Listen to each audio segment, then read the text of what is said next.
Hello বন্ধুরা, এটি সিংহ normal লাইফে সবাইকে স্বাগত জানিয়ে ভিডিওটা স্টার্ট করলাম। আসলে সন্ধ্যাবেলায় বড়মাসা অফিস থেকে বেরিয়ে আমাকে ফোন করছে যে একবার আসবে। আমি বলি কোথায়?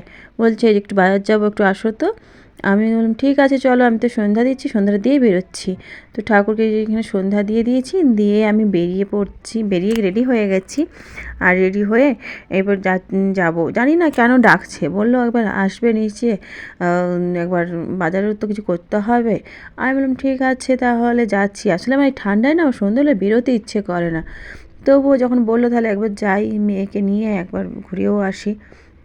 এই যে আমি এখানে এসে মানে রোড সাইডে এসে অপেক্ষা করছি ওর জন্য, ও এখনও নামেনি বাস থেকে, নামবে। তো ওই জন্য আমি দাঁড়িয়ে আছি, আমাকে আমি ফোন করলাম, বলছে এই যে নেমে যাবো এক্ষুনি, আর আসছি, তুমি দাঁড়াও।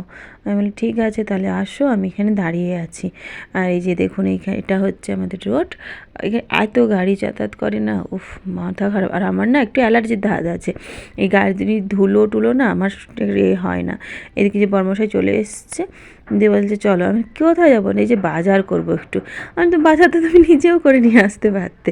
বলছে না, ওই তুমি প্রতিদিন বলো এই শাক ও শাক নেবো, তো আমি শাক ঠিক মতন চিনতে পারি না, তো চলো কী শাক নেবে।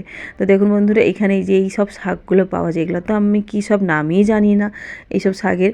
শুধু একটা শাকই জানি, যে সর্ষে শাক জানি ওই সাইডেরটা, আর এটা হচ্ছে পালং শাক, আমার হাতে যে আটিটা ওটা হচ্ছে পালং শাক। তো আমি এখানে পালং শাক নিচ্ছি একটু। আর এই শীতকালে না এই পালং শাক দেখলাম যে টাটকা পালং শাকটা ছিল বলে নিলাম।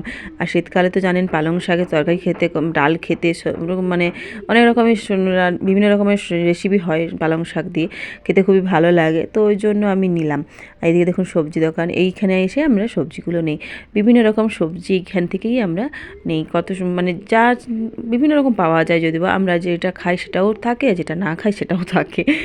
তো এখান থেকেই আমরা বাজার আমি নিয়ে নিচ্ছি। যে এই বেগুন নিলাম একটু, মানে সবজি করব কালকে পালং শাকের। তো চলো কী কী নিচ্ছি কী না নিচ্ছি সবটাই তোমাদের সাথে শেয়ার করব।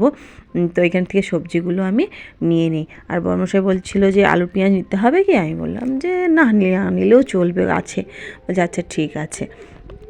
তো এইখানে দেখুন এই যে সবজি দোকান, এখান থেকে অনেকেই মানে প্রায় আমাদের এই অ্যাপার্টমেন্টের এই সাইড ট্রেনের কাছাকাছি, তো ওইখান থেকেই আমরা বাজারটা করি। তো মশাকে বলছি কোথায় যাচ্ছ, আর ওদিকে বলছে আসো দেখি একটু মাছ দেখি কী মাছ আছে, তো যদি ভালো মাছ থাকে তো নিয়ে যাব। আমি বলি এখানে আর ভালো মাছ, তোমার ওই সেই তো 3-4 রকমেরই মাছ পাওয়া যায়, ওই রূপচাঁদ, পাঙাশ মাছ আর রুই মাছ, এইসবই পাওয়া যায়, এর বেশি তো তেমন কিছু পাওয়া যায় না। আর যদি দেশের ওই চিংড়ি মাছ বা দেশের বিভিন্ন রকম মাছ যদি খেতে চান, তো ওখানে তখন 2000 টাকা 3000 টাকা কেজি করে জানেন। তো আমি বলি না, অত মাছ খেতে হবে না, যবে আমরা দেশে যাব তবেই আমরা মাছ খাবো ভালোভাবে। তো এই যে দেখুন, দেখেছেন তো এরকম। আর এটা কি আপনার 2 পিস দরকার, তো 2 পিস দেবে না, আপনাকে নিতে হলে পুরোটাই নিতে হবে, সে 1 কেজি হোক, 700 হোক আর 500ই হোক, পুরোটাই আপনাকে নিতে হবে, কোনো কেটে দেয় না। আর এই যে দাদাভাইয়ের হাতে দুটো প্যাকেট দেখছেন, ওটা হচ্ছে এখানকার মশলা, মাছের মশলা। মানে এখানে সবাই না মাছটাকে ভেজে ওই মশলাটা দিয়ে লেবু চিবিয়ে খায়। তো ওই মশলাটাই দাদাদের দোকানেই পাওয়া যায়, মাছ দোকানটাতেই পাওয়া যায়, ওনারা রাখেন। তো আমি বলি ঠিক আছে চলো তাহলে, এরপর আমরা কী কী মাছ কী কী সবজি নিয়ে এসেছি বা কী কী বাজার করে নিলাম এটা আপনাদের সাথে শেয়ার করছি। তো এই যে দেখুন সবজি নিয়ে এলাম, বড়মশাই বললো না একটু আলু পেঁয়াজও নিয়ে নিই, যদি আবার তো তোমার সে কালকে বলবে যে আলু নেই পেঁয়াজ নেই, তা থেকে এসেছি যখন তাহলে একটু নিয়ে নিই। আমি তাহলে নিয়েই নাও। তো এদিকে এই যে আজকে আসলে আমি তারপরে বুঝলাম যে ব্যাপারটা কী, ও এত সব কিছু কেন কিনছে আর আমাকে কেন ডেকে নিয়ে এলো। আসলে বলতে গেলে আজকে আমার জন্মদিন ছিল, তো ও না ওই দুপুর অফিস ছিল বলে দুপুরে সেরকম কিছু রান্নাবান্না করতে পারেনি। তো সেই জন্য ও বলছে আমি সন্ধেবেলায় তোমাকে রান্না করে খাওয়াবো। আমি বলছি না, তোমাকে আর কিছু করতে হবে না, এই শীতকালে সন্ধেবেলা অফিস থেকে এসে, আর আমিও তো সন্ধেবেলা রান্নাবান্না তো করতে পারবো না। বলছে তুমি চুপচাপ বসো, তোমাকে কিছু করতে হবে না, তুমিও তো আমাদের জন্মদিনে সব কিছু একা হাতেই করো, তো আজকের দিনে কি আমি তোমাকে একটু করে খাওয়াতে পারবো না? আমি বলছি দেখো কিছু করতে হবে না গো, তো আমার জন্মদিনে কি কিছু না করলেও চলবে, কেক কেটেছি আবার কি। তো তো দেখো এদিকে মাছ নিয়ে এসছে, আর আর নিয়ে এসেছিলো একটু মাংস নিয়ে এসছে। বলছে আমি রান্না করব, আমি রান্না করে তোমাকে আজকে খাওয়াবো, আমি যেমন রান্না করতে পারি তো তেমনই তুমি খাবে। আমি বলি দেখো তুমি ভালো রান্না করো আমি জানি, সেটা নিয়ে কোনো আমার চিন্তাও নেই, কোনো অসুবিধাও নেই। আর তুমি তো জানো আমাকে যেভাবেই দাও না কেন আমি খেয়ে নিই, আমার কোনো একটু অসুবিধা হয় না। তোমার হাতে রান্না খেতে তো আমার খুবই ভালো লাগে।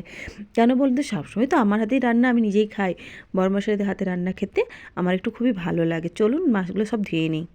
এই যে রান্না এখনও চলছে আমার, কী কী রান্না করছি কী না করছি সবটাই আপনাদের সাথে শেয়ার করব। আজকে কী রান্না হচ্ছে, অনেক কিছু সবজি যে নিয়ে এসেছিলাম, তো এই যে রান্না এদিকে হচ্ছে।